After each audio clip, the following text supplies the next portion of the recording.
네, 오늘 요한복음 1장 9절로 13절의 말씀을 통해서 하나님께로부터 난 자들이라는 제목으로 말씀을 나눌 텐데, 말씀에 앞서서 갈라디아서 2장 20절 먼저 고백하도록 하겠습니다.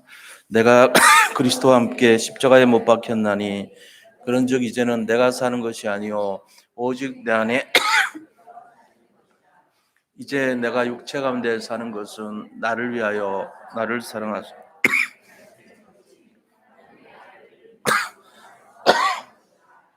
아멘.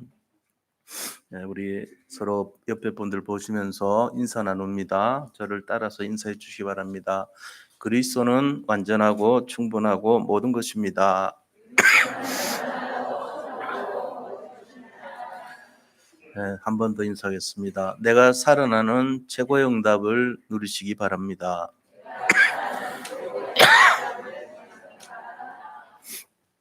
네, 오늘은 추수감사주일이기도 하고 또 새생명 초청 예배이기도 합니다. 추수감사주일이라는 의미는 한 해에 이스라엘 사람들은 세 절기가 있는데, 첫 번째는 유월절이라고 하는 절기고, 두 번째는 오순절이라고 하는 절기입니다. 그리고 마지막 절기가 수장절이라고 하는 절기예요. 오늘 이 절기의 내용은 수장절과 관계가 있는 절기죠. 그래서 오순절이라고 하는 절기와 수장절은 특별히 추수감사에 대한 내용이에요. 그리고 유월절이라고 하는 것은 모든 재앙이 유월됐다. 유월이란 거는 담을 넘어가다는 그런 의미가 있어요. 그래서 패스오버란 뜻이에요. 그러니까 모든 저주와 재앙이 담을 넘어가듯이 피해갔다, 이런 의미죠. 그것을 기념하는 절기를 말합니다. 이스라엘 민족에게 이 2월절의 의미는요, 출애굽을 했을 때 그 의미를 가지고 있다, 이렇게 볼 수 있는데요. 이집트에서 노예 생활을 했을 때에 그들을 구원하기 위해서 모세가 이 바로 왕을 만나 가지고 자기들이 희생 제사를 드리러 갈 테니까 좀 보내달라, 이렇게 했거든요. 그때 9가지 이 기적을 보면서도 바로 왕이 가라는 허락을 하지 않았습니다. 근데 마지막 재앙이 바로 이 유월절 재앙이었어요. 그 유월절 재앙은 맞이 첫째를 초태생, 그러니까 초태라는 건 처음 태어난 사람을 말하잖아요. 그 맞이가 죽는 재앙이에요. 어떻게 하면은 죽냐? 어, 이 문에다가 표시를 하지 않으면 죽어요. 어떤 표시냐 하면은 이 흠없고 죄 없는 양의 피를 받아 가지고 그거를 이 좌우 문설주와 위에 있는 임방에다가 이렇게 바르는 거예요. 우슬초라는 그 빗자루에다가 묻혀서 이렇게 피를 세 가지 디귿자형으로 피를 발라 놓은 집은 장이 지나가는 표시예요. 그래서 이스라엘 민족은 전부 이 피를 발랐어요. 그런데 피를 바르지 않았던 이집트 사람들의 첫째 아이들, 초태생된 첫째 마지와 그다음에 거기 그 집에 있는 가축의 첫째 것들이 다 죽은 거예요. 그러면 바로 왕에게도 첫째 아들이 있었을 거 아닙니까? 바로 왕의 아들도 죽어버렸어요. 그래서 바로 왕은 신이 돼 있었거든요. 그 이집트에서는 신이에요. 바로라는 뜻이 바로 바 하면은 뭐뭐 누구누구의 아들 이런 말이에요. 딸 이런 말이에요. 로 하면은 태양신 이름이 로예요. 태양신 이름이 라오라고도 하고 로라고도 해요. 그러니까 우리가 이제 다른 말로 두 가지 쓰잖아요.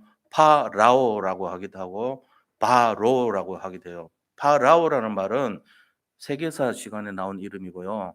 바로라는 말은 성경에 나온 이름이고, 좀 우리는 약간 촌스러워요, 성경은. 그래 가지고 파라오라고 하면 우리가 잘 아는데, 바로 이렇게 읽으면은 그게 뭔 말이냐 이렇게 나온대요. 바로는 임금의 아들 이 말이었죠. 하나님 태양신의 아들, 하나님이 아니고. 그런 뜻이에요. 파라오도 같은 말이겠죠. 그죠? 그러니까 파라오는 태양신의 아들이니까 신인 거예요. 근데 신의 아들이 자기 마지도 신이 돼요. 아들이니까 신이 되는데 걔가 죽어버린 거예요. 그러니까는 파라오가 겁이 난 거죠. 다 가라, 나가라. 이렇게 해서 허락을 내준 거예요.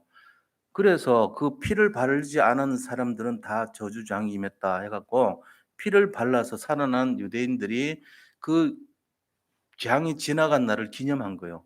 그게 유월절이에요. 우리가 재앙이 유월됐다, 그걸 기념하는 거예요. 그러니까 유월절은 뭐를 상징하겠어요? 구원을 상징해요. 그래서 하나님으로부터 구원받았다. 우리만 구원받았다. 우리가 보호받았다. 이런 의미예요. 자, 그다음 절기는 오순절이라는 절기입니다. 이 유월절로부터 이 첫 이상을 베는 날이 유월절 이틀째 되는 초실절이라고 하는 그 곡식을 거둔 날이거든요. 그때 걷어가지고 이제 제사장에게 가서 검사를 받습니다. 아, 이제 곡식을 거둬도 됩니까? 이렇게 검사하면 허락을 받아요. 오케이, 검사 이제 거둬도 된다. 그러면 그때부터 50일 될 때까지 기간을 오순절이라 그러죠.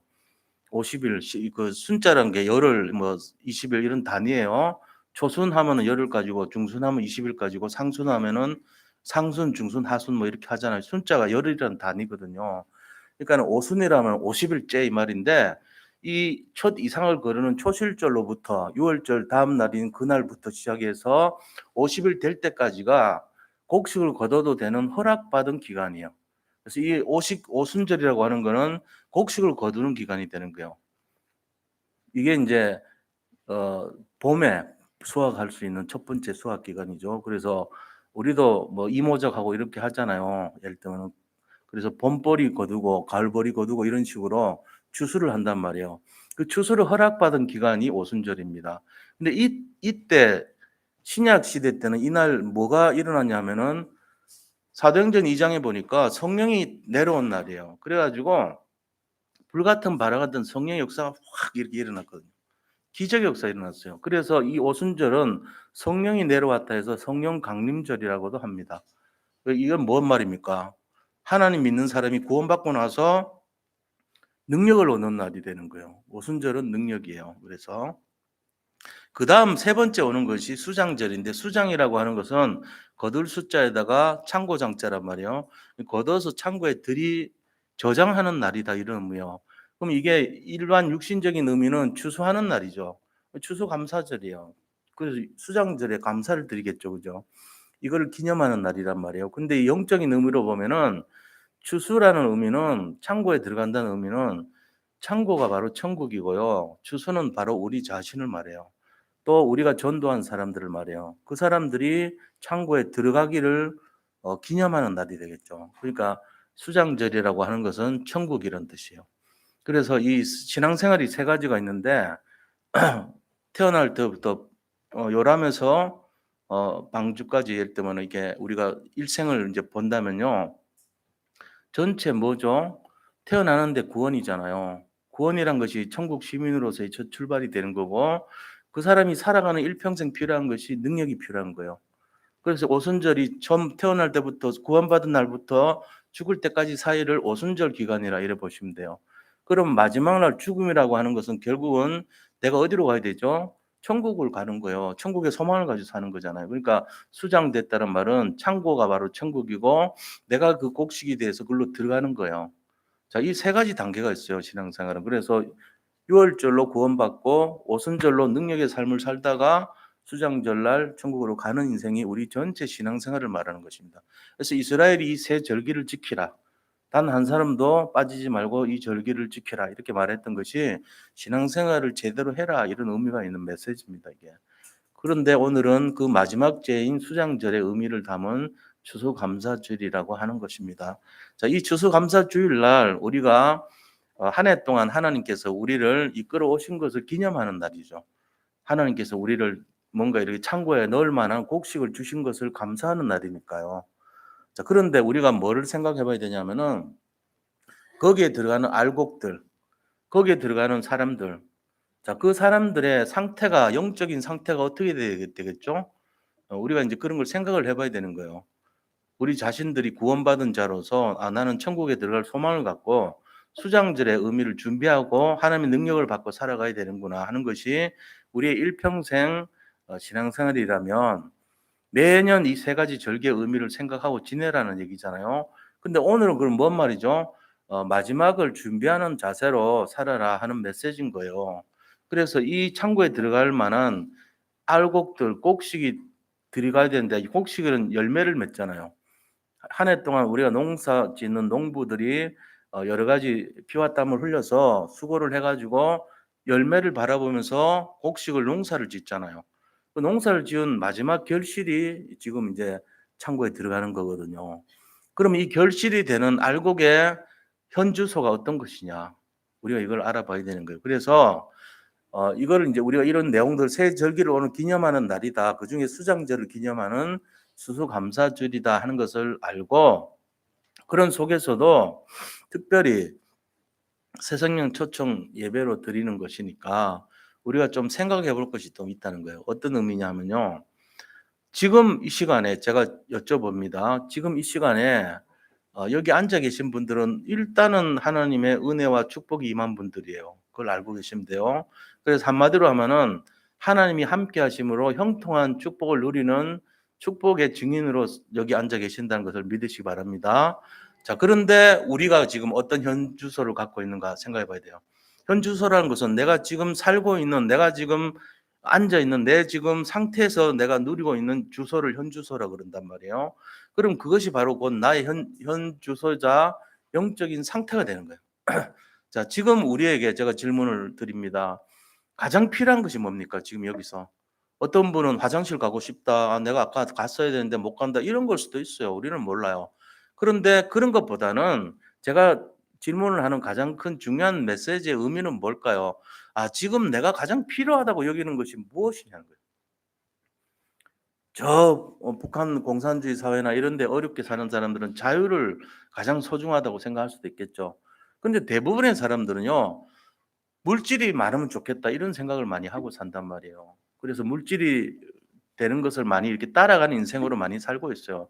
한 90%가 그렇대요. 나머지 10%의 사람들은 조금 물질 중심보다는 다른 쪽에 많이 생각을 한대요. 자기가 의미를 두고 있는 가치관에 따라서요. 근데 인제 그분들은 또 엘리트에 속한 사람들이에요. 그럼 90%는 엘리트는 그러면 물질 싫어하냐? 그건 아니지만 추구하는 방향이 좀 다를 수 있거든요. 의미와 가치관을 추구하는 쪽으로 한 10%가 가는데 그분들도 역시 사는 거는요. 뭐 이렇게 많은 것을 성취하고 성공을 하고 또 이렇게 명예를 얻고 이런 쪽으로 하면서 결국은 세상을 바라보고 산다는 거예요.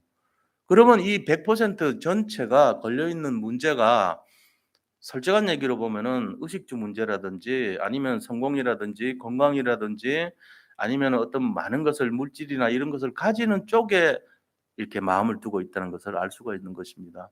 그게 우리의 현주소가 될 수가 있다는 거예요. 그게 우리 영적 상태가 될 수 있어요. 물질 중심이고 세상 중심이고 성공 중심이고 명예 중심이고 이런 쪽으로 많이 걸려 있는 거예요. 그럼 그게 뭐 잘못된 거냐? 사람 당연히 그렇지. 잘 생각해 보셔야 돼요. 우리는 영적인 존재입니다. 세상 사람들하고 좀 다르고요. 영적인 것을 추구하는 사람들이에요. 그럼 영적인 것을 알고 있는 사람들이 육신적이고 세상적인 것에 너무 가 있다는 것은 좀 억울한 거거든요. 영적인 존재가 가져야 될 진정한 의미를 찾지 않으면요. 굉장히 겉으로 보는 것에 쏟고 사는 인생이 되는 거예요. 예를 들어서 요번에 그 무하마드 빈 살만이라는 사람이 한국에 잠깐 왔다 하루 있다 갔어요. 사우디아라비아의 왕세자입니다. 그리고 얼마 전에 한 달 전인가 총리가 됐어요. 임명이 됐어요. 나이는 37 밖에 안 되는데 가진 재산이요. 약 2조 달러 정도 갖고 있어요. 2조 달러면 얼마입니까? 지금 환율이 한 1,350원 정도 떨어졌어요. 다행히 1,400원대 있다가.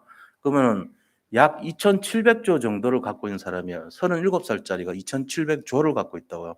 1조가 얼마입니까? 1조는 만억이에요, 만억. 천억도 아니고 만억. 만억이 1조인데 그게 2,700개를 갖고 있다는 거예요, 이 사람이. 나이 젊은 사람이. 그리고 그는 건세로 봐도 왕의 차기 왕이 될 사람이에요. 그 왕이 되는 밑에 수순이요. 이 사우디 쪽의 수순을 보니까 처음에 그냥 이렇게 지방 관리로 있다가 국방부 장관이 되더라고요. 순서가. 그다음 국방부 장관 되고 나서 총리가 돼요. 총리 되고 나서 왕이 돼요. 물론 이제 왕세자들이 많으니까 왕세자들 중에 그런 거예요. 그러니까 그 단계를 거친 사람이 바로 이 빈 살만이라는 사람이에요. 그럼 차기 왕이 되는 거는 당연하겠죠. 아버지가 인제 지금 87세인가 그래요. 그러면 인제 얼마 남지 않은 거잖아요. 그러니까는 자동적으로 인제 아들한테 넘겨주겠죠. 자, 이런 상황 속에서 이 사람이 한국에 왔어요. 그러고는 뭐 새로운 무슨 그 프로젝트를 하나 건설을 하려고 굉장히 이렇게 야망을 갖고 추진하는 과정 속에서 한국에 들렀단 말이에요. 그러면서 우리나라 8대 총수들 다 이렇게 초청해 가지고 어떤 그 사업에 대해 가지고 투자를 하고 자기가 이렇게 또 열어주고 이런 기회를 제공하려고 왔더란 말이에요. 근데 제가 본 거는 어떤 측면을 봤냐면요. 이 사람이 롯데 그 호텔에 400 명과 함께 머무르면서 굉장히 그 로얄층에 인제 하루 머무르는데 그 방값이 비싸더라고요. 한 2,200만 원이 하루에. 그러니까 어떤 면에서는 굉장히 돈은 막 많잖아요, 뭐든지. 그리고 자기가 먹는 식기가 이 깔끔을 떠는지 몰라도요. 그 사람들은 돼지고기가 이렇게 연결이 되고 쪼끔이라도 돼지고기 들어가면 안 먹어요. 그러니까 혹시라도 내가 이 롯데 호텔에서 쓰는 식기가 아무리 닦아도 돼지고기를 담았던 적이 있다면 나는 찝찝하다. 이래 가지고 전용 식기를 1억 원어치나 샀더란 말이죠. 그러니까 굉장히 여러 가지로 이렇게 뭐 돈을 완전히 어 플래시하고 막 드러내고 이런 사람이에요. 그러고는 자기가 쓰는 침대도 깔끔쟁이라 그런지 자기가 전용으로 갖다 놓고요. 거기 있는 모든 의자나 이런 것도요 전부 자기들 걸로 갖다 놓고요. 그런데 제가 그걸 본 게 아니고 다른 거 봤어요. 뭘 봤냐면은 전부 유리창을 전부 방탄 유리로 바꿨더라고요. 그리고 거기 있는 지키는 그 이제 사람들이 이 보디가드 같은 사람들이요. 한 뭐 상당한 많은 인원들이 총기를 소지하고요. 딱 지키고 있는 거예요. 그걸 왜 그런가 봤더니 이 사람이 두려운 거예요. 돈이 그렇게 많을수록 굉장히 평안이 없는 거 있죠. 전부 자기를 죽이려고 하는 사람일 수도 있잖아요. 그 민족들에게 영향을 끼치고 이 왕의 왕이 서열로 되는 사람들이 수천 명이더라고요. 자기가 올 때 정식으로 올라면은 몇천 명 거쳐 가지고 자기가 와야 되는데 이 사람이 어떤 사람이냐면요. 그 리츠 칼튼 호텔인가 어디 호텔에다가 다 뭐 초청을 했어요, 자기 나라에서. 그래 가지고 수천 명을 거기 모아 놓고는요. "죽을래? 나를 인정해 줄래?" 이렇게 한 거예요. 나이 어린 사람이요. 저기 전부 삼촌, 외삼촌 뭐 이래 가지고 다 서열상으로는 자기가 꼴찌나 다름없는데 그 사람들 모아 놓고는 "당신들 죽고 싶냐? 아니면 나를 인정해 가지고 내가 왕위설 1 위로 만들래?" 해 가지고 "인정해 줄게요." 다 인제 목소리 하니까 굉장히 그 배짱인 사람이죠. 그러고는 그러면은 돈을 줘. 그걸 인정하는 의미로. 그래 가지고 150 조를 받았더라고요. 그러니까 보통 사람 아니죠. 그렇게 돈이 많은 사람인데 또 150조 받아 가지고 인정도 받고 그러면서 자기가 서울 1 위로 올라가 버린 거예요. 총리도 되고요. 그러니까 얼마나 불안하겠어요, 겉으로. 그러니까 방탄 유리로 다 하고 자기 어떤 그런 거를 침대에 잠도 못 자겠죠, 어떤 면에서는. 그러니까 자기 편하게 잠드는 집에 익숙한 침대를 갖다 놔야 되고 음식도 이거를 편하게 먹은 게 안 되는 거예요. 삼시세끼 먹는 것도 불안한 거예요, 뭔가. 그러고는 또 뭐 해요? 하루 종일 생각하는 것이 '혹시나 내가 저 감금을 해 가지고 죽일 뻔했는데 인정은 했지만 벼르고 있지 않을까.' 이래 가지고는요. 경계에 경계 또 경계를 하겠죠. 자기 있는 사람들을 못 믿는 거예요. 그리고 자기 유전자 정보를 들킬까 봐 머리카락이나 뭐 이런 거 있잖아요. 가래침 뱉은 그 종이라든지 이런 거 유출되면은 분석 다 해 버리면 '아 이 사람 어디가 약점이고 어디가 아프구나.' 이런 거 다 드러나면 안 되니까 그거 해소하는 사람 200 명을 가지고 추구하고 나서 그거 다 거두고 가서 잔재를 없앴더라고요. 그러고는 밤새도록 하는 것이 뭐냐 게임한대요. 이 사람 삶이 과연 행복할까요? 전 그런 생각 들더라고요. 돈도 최고 많고 권력도 최고고요. 별명도 미스터 에브리띵이에요.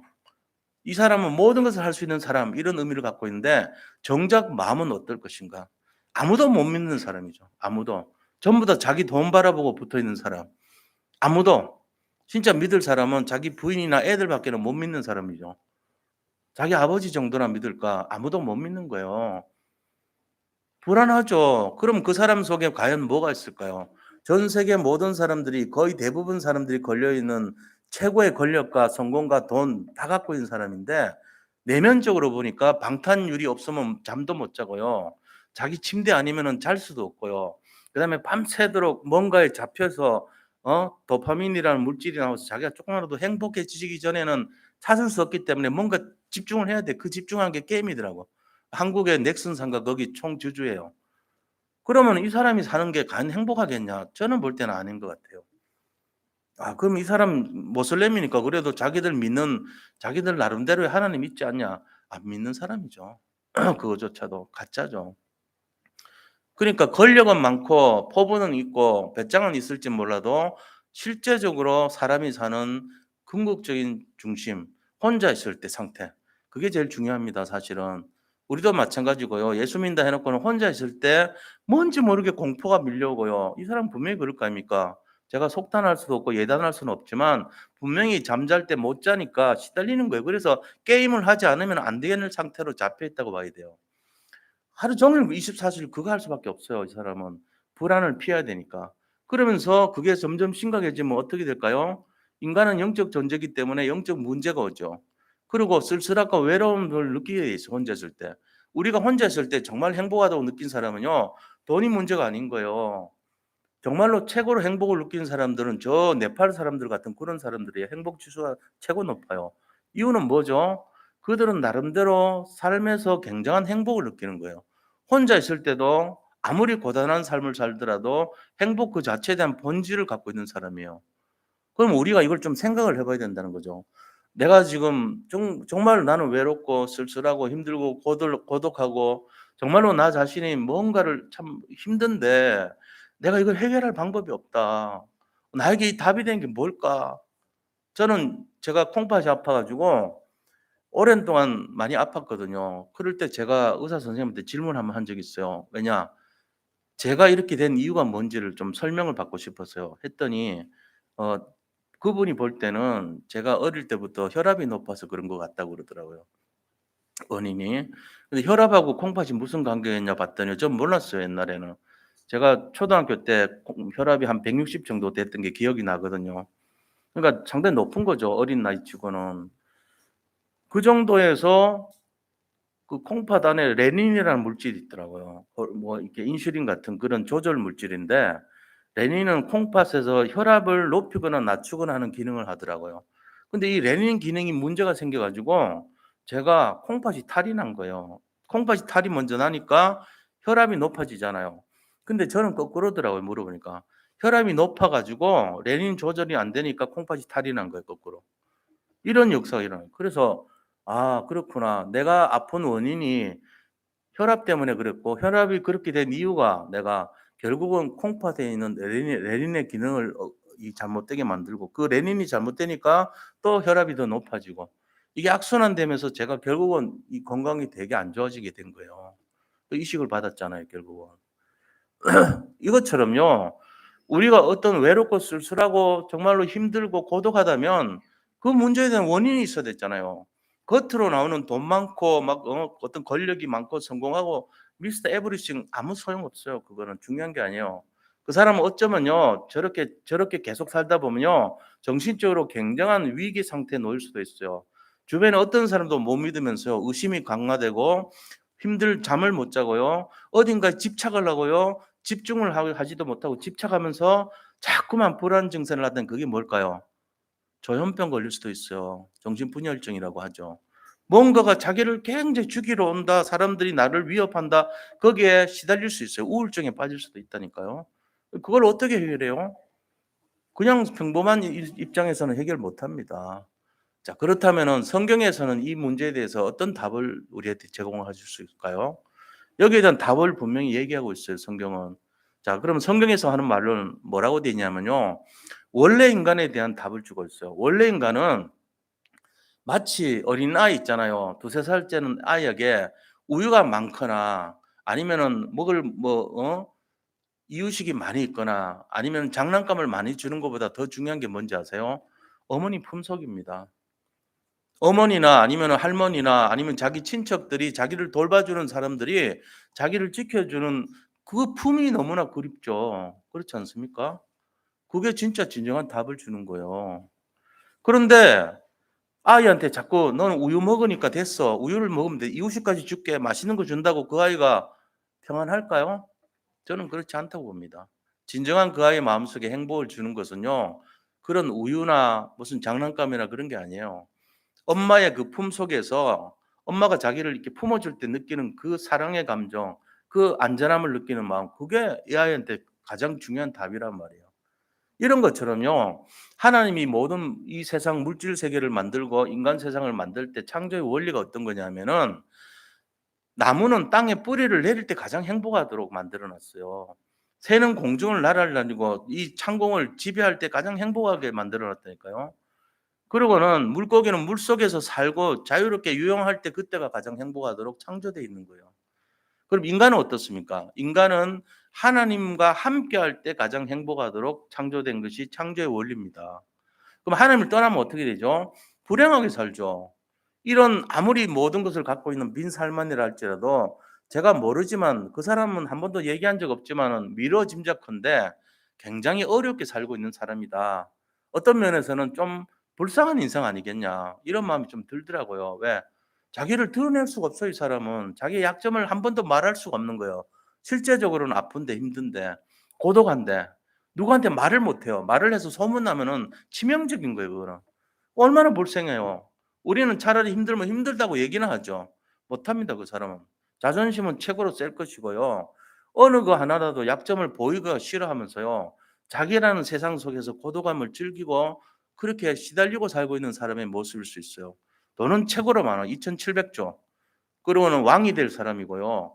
그리고 인간적으로는 최고의 성공자고요. 뭐든지 다 할 수 있는 사람이에요. 근데 실제적으로 냉정하게요. 당신 행복하냐 그러면요. 아니라 그럴 겁니다. 진짜라면 신 앞에서 대답하라 그러면 말 못할 거예요, 그 사람은. 저는 감히 그 사람에 대해서 진단컨대 불행한 사람이다. 빨리 버리 모든 걸 내려놔라. 삼남이녀라는 거 애들 5명 있더라고. 그 사람들하고 조용한 곳에 가서 당신 그냥 행복하게 살아라. 차라리. 위험하지 않는 곳에 가서 평생 누려라. 그게 낫다. 이렇게 말해 주고 싶어요, 저는. 우리가요, 성경이 말하는 것처럼 하나님 품속에 있을 때 가장 안전하고 행복한 것입니다. 이걸 사람들이 모릅니다. 전 세계 모든 사람들이 이걸 알면요, 서로 오고 싶어 할 건데 모르니까 오는 걸 아무리 오라고 해도 안 가는 콧방귀를 안 끼고 있어요. 자, 그러면 이렇게 된 사람들에게 뭔 일이 일어날까요? 근본 문제가 생깁니다. 3가지 문제가 와요. 어떤 문제일까요? 하나님을 떠나 사니까 이 사람은요, 이 하나님이 원치 않는 삶을 살게 돼요. 그래서 죄인이 돼 버리는 거예요. 여러 가지 힘들고 어려운 일을 당하게 됐어요. 그중에서도 선악과를 먹지 말라 했는데 먹고 나서 네가 하나님처럼 될 수 있어 이 말에 미혹이 돼 가지고 그걸 먹었는데 죄를 지은 거예요. 자기가 영적 문제를 가진 사람이 영적 문제 걸려드는 죄를 져 버렸어요. 그 원인 제공자가 하나님이 아니고 바로 사탄인 거예요. 마귀의 영향을 받는 사람이 됐어요. 이 3가지 문제가 근본 문제라고 해요. 하나님 떠난 문제, 사단에게 시달리는 종로로 사는 문제, 그 결과 죄인이 된 문제예요. 그러니까 하나님을 떠나게 됐고 죄인이 됐고 사단의 종이 됐던 이 3가지 문제를 가지고 우리가 살면 왜 안 되냐? 살면 되지. 마귀가 보호해 줄 거 아니냐? 아닙니다. 마귀는 죽이고 멸망시키고 도적질하려고 왔다 그랬어요. 그래 가지고 어느 6가지 영적 상태가 생겨요. 그게 불행한 상태예요. 좋은 상태가 아니라고요. 사단 마귀가 우리를 지배하면서부터 오는 상태가 바로 우리가 영적 문제가 시작이 돼요. 인간은 영적 존재거든요. 이런 우리는 인간은 3가지가 혼합된 존재입니다. 영적인 존재고 그다음에 마음과 생각을 갖고 있는 정신적인 거를 소유한 존재고 그다음에 육신이란 걸 입고 있는 존재예요. 영혼육이 우리를 구성하는 요소란 말이에요. 근데 육신만을 바라보면은 그거는 뭐 치유할 수 있고 하는 것 같지만 사실은 이 치유의 문제보다도 잠도 못 자고 시달리고 힘들고 이거는 정신의 문제예요. 거기서 우울증도 생기고 공황증도 생기고 조현병도 있고 여러 가지 시달리는 문제들이 생기는 거예요. 그러면서 궁극적으로는 어떻게 되냐? 영이 문제가 생겨요. 근데 사람들이 영적인 부분을 모르기 때문에 영적 문제를 몰라요. 그래서 영적 문제를 해결하기 위해서 자기가 은연중에 찾아가는 것이 세상에 있는 방식을 찾아가는데 점쟁이 찾아가 보기도 하고 구슬하기도 하고 우상을 숭배하기도 하고 이런 숭배의 결과가 나타나는 거예요. 그러니까 영적 문제에 시달리면서 우상을 찾게 되고 그 결과 무슨 문제 오냐? 정신 문제까지 오는 거예요. 잠도 못 자고 불면증이나 노이로제에 걸려 있고 고민과 염려로 시달리고 어려움 당해요. 바로 빈살만이 이 상태일 수도 있어요. 영적 문제 이미 왔을 거고 자기 나름대로 방식으로 우상을 숭배하고 있을지 몰라요. 그러면서 정신적으로 시달리고 있을지도 모른다고요. 자, 이 상태까지 옵니다. 그럼 그다음에 뭐가 올까요? 육신 문제 오죠. 그 육신 문제가 바로 정신병 같은 공황증 같은 그런 병으로 나타나는 문제예요. 그러면서 아무한테도 얘기 못할 자기만의 어려움을 겪고 있는 거죠. 여러 가지 쓸쓸하고 외로워요. 왜 이런지 모르겠어. 나는 돈도 많이 버는 것 같고 성공도 했는데 나는 왜 이렇게 힘들지? 아무한테도 표현할 수 없는 자기만의 문제 거기에 시달려 그게 육신 문제로 나타나죠. 그럼 이 사람이 죽으면은 과연 어디로 갈까요? 지옥 가는 거 영순입니다. 분명히. 그렇게 돼 있어요. 근데 자기 후손들은 어떻게 될까요? 부모님들이 그렇게 시달리는 모습으로 자랐다면 자식들에게 보이지 않게 각인 훈련시키고 있어요. 어떻게 해요? 온갖 짜증 다 내겠죠, 아이들한테. 그리고는 입에서 나오는 말이 뭐가 될까요? 괜히 아이들한테 싫은 소리 하는 거예요. 안 좋은 얘기 하는 거예요. 억압을 하겠죠. 이렇게 문 닫아. 뭐 해? 빨리 밥 먹어. 뭐 이런 식으로 막 억압과 강압과 스트레스를 주겠죠. 자기는 몰라요. 당연히 그래야 되는 거 아니에요, 부모가. 자기가 해야 되는 거 그게 아니에요. 자기에 있는 영적 문제가 그대로 아이들한테 전가가 돼요. 그러면서 아이들에게 후손 문제라고 하는 문제가 전달이 돼 버리는 거예요. 자, 이게 계속 악순환되면요. 그 가문의 문제가 돼요. 가문 전체가요. 여기서 빠져나오지 못해요. 자, 그럼 우리는 어떻게 해야 되겠습니까? 이거를 빨리 끊어야 될 거 아닙니까? 근데 끊어야 되는데 어떻게 해야 되는지를 모르는 거예요. 끊는 방식이 뭐지? 근데 거기에 대한 답을 누가 주셨냐면은 하나님께서 주셨어요. 하나님께서 성경을 통해 가지고 인간의 근본적인 세 가지 문제를 해결할 길을 열어 주셨는데 그 길을 해결할 분이 바로 그리스도라는 분이에요. 그리스도란 뜻은 뭐냐? 기름 부음 받은 자라는 뜻이거든요. 근데 그 그리스도는 어떤 분이어야 되냐면은 죄가 없어야 돼요. 그리고 죄가 없으면서 흑암을 꺾을 수 있는 능력을 가진 분이어야 돼요. 아울러서 정말로 전에부터 계속 예언된 분이거든요. 그리고 이 땅에 오셔 가지고 죄가 없으면서도 십자가를 져야 돼요. 자, 그런 조건을 갖추고 있는 분이 누구냐 하니까 예수님이신 거예요. 그래서 예수님이 바로 그리스도로 이 땅에 오셔 가지고 인간의 이 근본 세 가지 문제 있잖아요. 하나님 떠난 문제, 죄 문제, 사탄으로 말미암은 이 문제를 해결해 주신 거예요. 그리고 여섯 가지 불신자의 영적 상태를 회복시켜 주신 거예요. 그래서 예수님을 뜻이 뭐냐? 예수님 뜻은요, 세비어라고 해 가지고 구원자, 구세주라는 뜻이에요. 사람을 살린다는 뜻이죠. 그다음에 그리스도라는 뜻은 기름 부음 받은 자라는 뜻인데 구약 성경에 보니까 기름 부음 받는 직분이 세 직분이 있어요. 진짜로 그 인간식이나 이런 거 할 때 기름을 부어 줘요. 하나님이 주셨다 이런 의미예요. 왕이 세워질 때 기름 부어서 세웁니다. 지금 그 찰스 3세 왕되잖아요. 그 대관식이라는 걸 하는데 그때 왕관 씌울 때 머리에 기름 부어 줍니다. 실제로. 영국 성공회 목사가 와 가지고 머리에서 기름 부어 주고 임명해 줘요. 왜 하나님이 주신 직분이다 이런 뜻이요. 기름은 하나님을 나타내요. 성령을 나타내요. 그러니까 기름을 부어 주면서 이 직분은 하나님이 주신 겁니다 하고 임명을 해 주는 거예요. 그다음에 제사장이라는 게 있어요. 구약 시대 때. 제사장 세울 때도 기름 부어서 세웁니다. 선지자 세울 때도 기름 부어 세워요. 그러니까 이 왕과 선지자, 제사장 세 가지 일을 하러 오신 분 이 뜻이에요. 그리스도란 뜻은. 자, 그럼 이 세 가지 일이 뭐냐? 왕으로 오셔 가지고 요한일서 3장 8절에 보니까 마귀의 일을 멸하러 오셨다 그랬어요. 하나님의 아들이 나타나신 것은 처음부터 마귀를 없애기 위해서 오셨는데 마귀의 일을 멸하기 위해 오셨대요. 마귀의 일이 뭡니까? 마귀의 일은 사람을 인간을요 영혼을 죽이고 멸망시키고 도적질하는 일이에요. 그거를 멸하러 오셨다는 거예요. 그러니까 마이너스니까 플러스로 만드는 거죠, 그죠? 마귀의 일을 멸하니까 마귀는 마이너스니까 그걸 또 멸하니까 마이너스면 플러스로 만들기 위해서 그걸 하기 위해서 오셨대요. 제사장으로 오셔가지고 로마서 3장 23절 보니까 모든 사람이 죄를 범하였으면 하나님의 영광에 이르지 못하더니 그랬는데 이 로마서 8장 2절에요. 그리스도 예수 안에 있는 생명의 성령의 법이 죄와 사망의 법에서 너희를 해방하였음이라고 그랬거든요. 예수님께서 제사장으로 오셔가지고 완전 모든 죄를 해방시켜 버린 거예요. 그 죄는 원죄, 자범죄, 우상숭배하는 조상의 죄가 다 죄예요. 근데 원죄라고 하는 거는 이 하나님을 떠난 죄를 원죄라고 합니다. 창세기 3장 1절에서 6절이에요. 사단에 미혹받아 가지고 이 선악과라고 하는 과일을 먹지 말라고 했는데 먹도록 하니까 눈이 딱 은혜가 받아 가지고 아, 과연 저 과일이 먹음직도 하고 보암직도 하고 죄롭게 할 만큼 탐스럽게도 한 열매인지라고 그것을 먹고 남편에게도 줘버린 거예요. 그래서 죄를 지게 된 것이 원죄입니다. 근데 그 죄가 없어져요. 예수님 믿는 순간에. 왜? 대제사장으로 오셔 가지고 우리의 모든 죄를 죄와 사망의 법에서 성령의 법으로 인해서 해방됐기 때문에 그래요. 자, 그러고는 예수님께서 선지자로 오셔 가지고 하나님 떠난 사람들 그 문제를 해결해서 하나님 만나는 길을 열어 주신 거예요. 요한복음 14장 6절 보니까 내가 곧 길이요 진리요 생명이니 나로 말미암지 아니하고는 아버지께로 올 자가 없느니라. 이렇게 해서 길을 열어 주신 거예요. 자, 이렇게 해서 우리의 근본 문제 세 가지, 하나님 떠난 문제, 제 문제, 사탄의 문제를 완전히 끝내버리신 것입니다. 자, 그러면 이거를 어떻게 우리가 믿음을 가지고 예수님처럼 믿고 하나님 자녀가 될 수 있습니까? 그 길이 뭡니까? 영접하는 거예요. 영접. 요한복음 1장 12절, 오늘 우리가 읽은 본문이요. 영접하는 자, 곧 그 이름을 믿는 자들에게는 하나님의 자녀가 되는 권세를 주셨으니 그랬어요.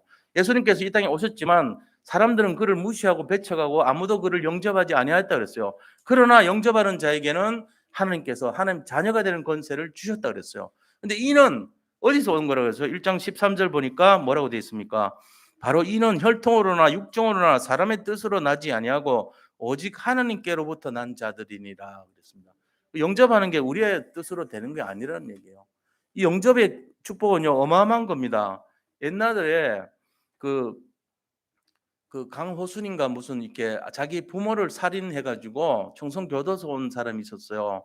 근데 그 강호순에게 왜 죽였냐 하니까 귀신이 나를 시켜가지고 내가 그 잠깐 거기에 귀신한테 정말 씌었나 보다 이렇게 해서 속아가지고 아버지를 죽이고 밖에 나가서 땅을 파서 마당에 숨겼는데 2m 정도를요 막 정신없이요 귀신의 힘을 가지고 땅을 파서 묻은 거예요.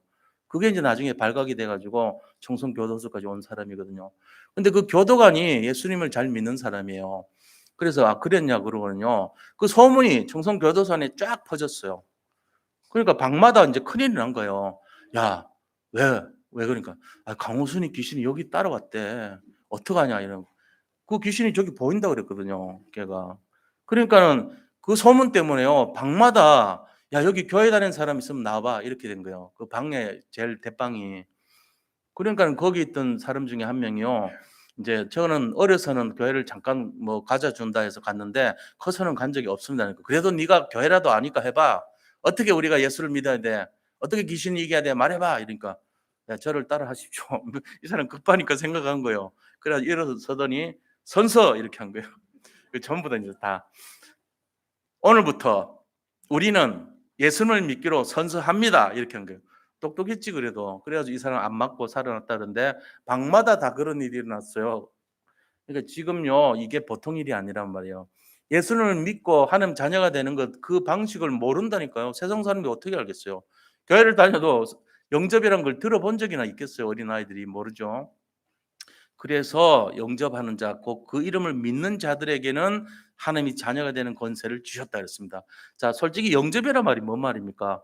누가 사신이 외국에서 오면은 우리가 영빈관이라는 곳에서 최초로 사신을 맞이하잖아요. 맞이할 때 그걸 뭐라 그러죠? 네가 가서 영접 좀 해라 이런단 말이에요. 사람이 오는 것을 맞아들여라 이 말이에요. 영접이라는 것은 내 마음 속에 저 하나님의 영인 성령을 하나님을 맞아들이는 것을 영접이라고 하는 것입니다. 그래서 누구든지 주의 이름을 부르는 자는 구원을 받으리라 했고요. 내 마음의 문을 열고 예수님을 믿으면요 어떻게 되죠? 사람이 마음으로 믿어 의에 이르고 입으로 시인하여 구원에 이르느니라 그랬어요. 그러니까 우리 자신들이 이 영접하는 것을 정말로 받아들이면은 하나님 자녀가 되는 그 축복을 누린다는 것입니다. 그럼 어떻게 해서 영접하는데요? 네, 그래서 제가 도와드립니다. 여기 계신 모든 성도님들이 저와 함께 기도를 같이 하기를 바랍니다. 제가 먼저 기도하고 여기 계신 성도님들이 저를 따라서 신앙 고백하는 시간을 갖도록 하겠습니다. 자, 하겠습니다. 하나님, 저는 하나님 떠난 죄인입니다. 저는 지금까지 내가 원하는 대로 하며 살아왔습니다. 그러나 지금 예수님이 나의 모든 문제를 해결하기 위해 십자가에 돌아가셔서 부활하신 그리스도라는 사실을 믿습니다. 내 마음의 문을 열고 예수님을 나의 구주로 영접합니다.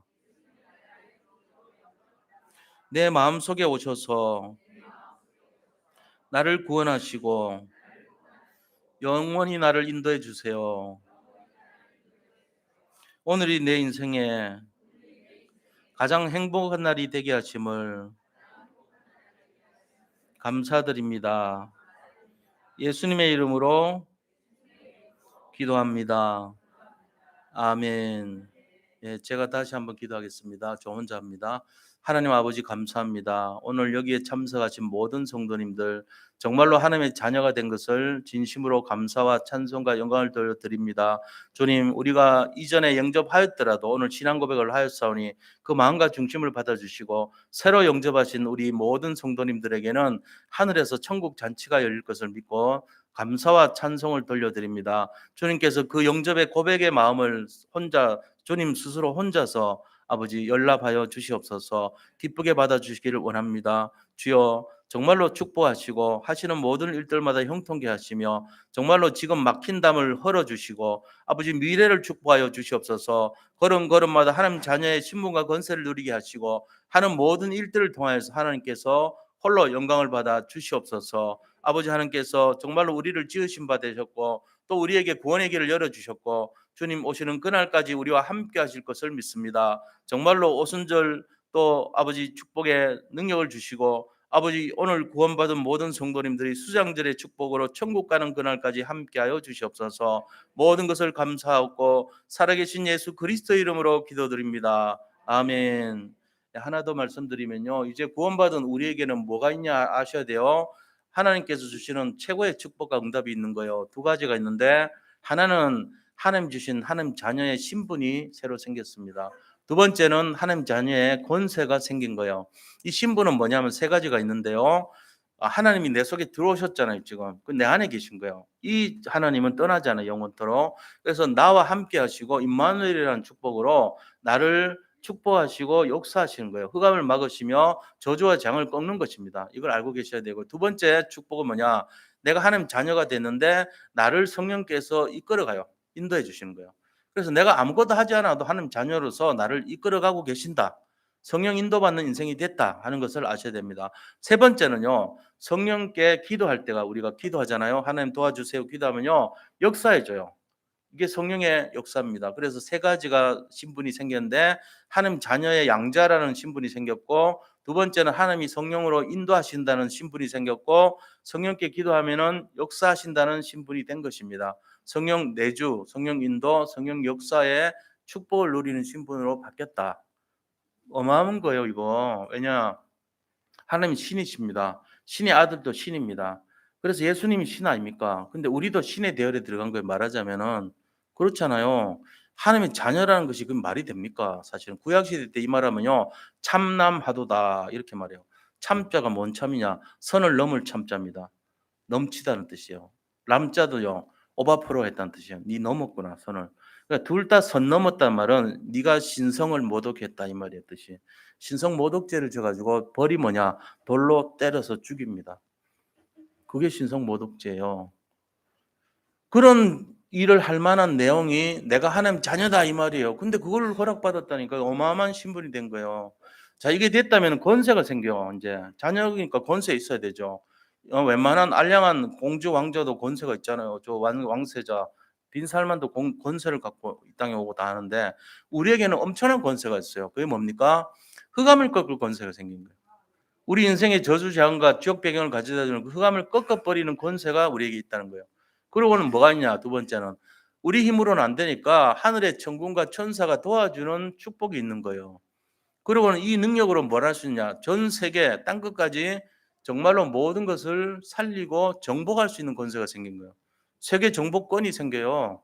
그러니까 우리가 몰라서 그렇지 우리나라 사람들이 머리가 되게 좋잖아요. 진짜 IQ로 뭐 봐도 그렇고 능력으로 봐도 그렇고 전 세계 1, 2위 다툽니다.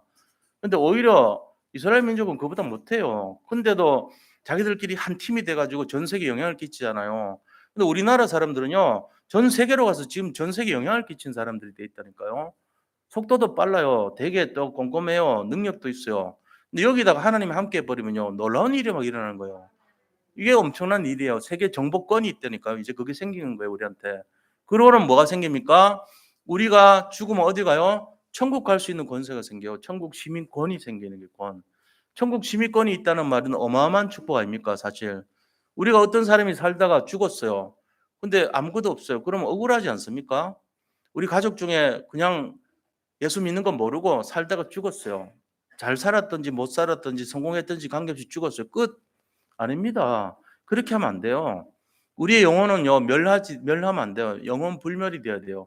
그래서 천국까지 가서 모든 가족이 다 거기 있다니까요. 그걸 믿어야 돼요. 그래서 우리는 천국 시민권이기 때문에 옛날에 죽었던 돌아가셨던 우리 부모님들, 조부모님들 다 거기서 만나야죠. 당연히 그렇지 않습니까?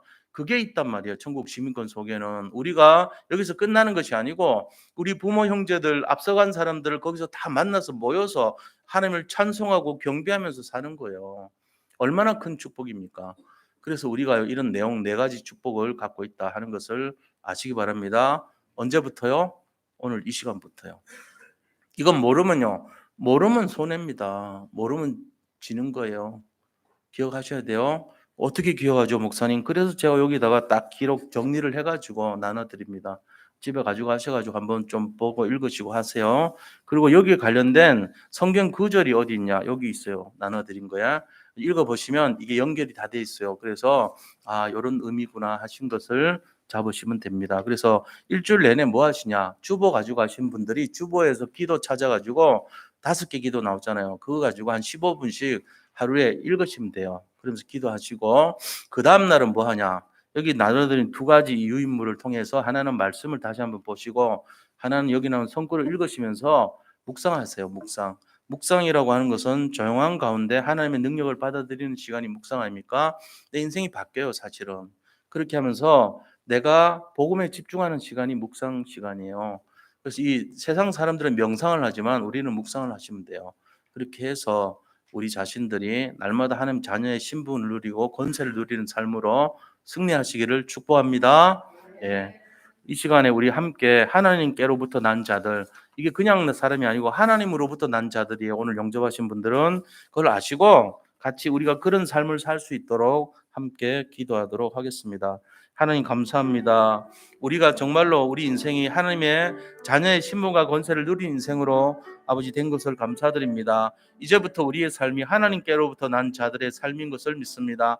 그래서 새로운 신분을 누리고 새로운 권세를 누려서 정말로 우리 자신들이 하나님이 함께 하시고 주님이 나를 이끌어 가시고 내 모든 삶에 대해서 기도할 때마다 응답하여 주실 줄을 확신합니다.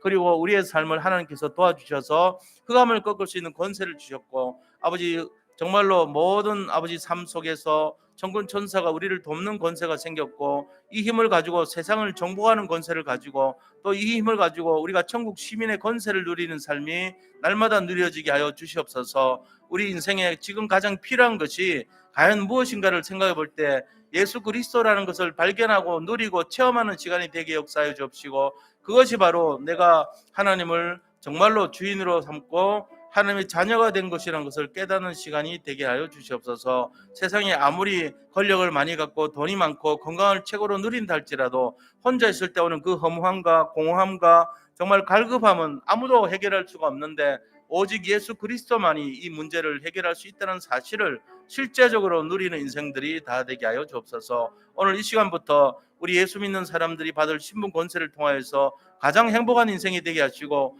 가장 정말로 승리하는 인생이 될 수 있도록 역사하여 주시옵소서. 살아계신 예수 그리스도 이름으로 감사하며 기도드립니다. 아멘.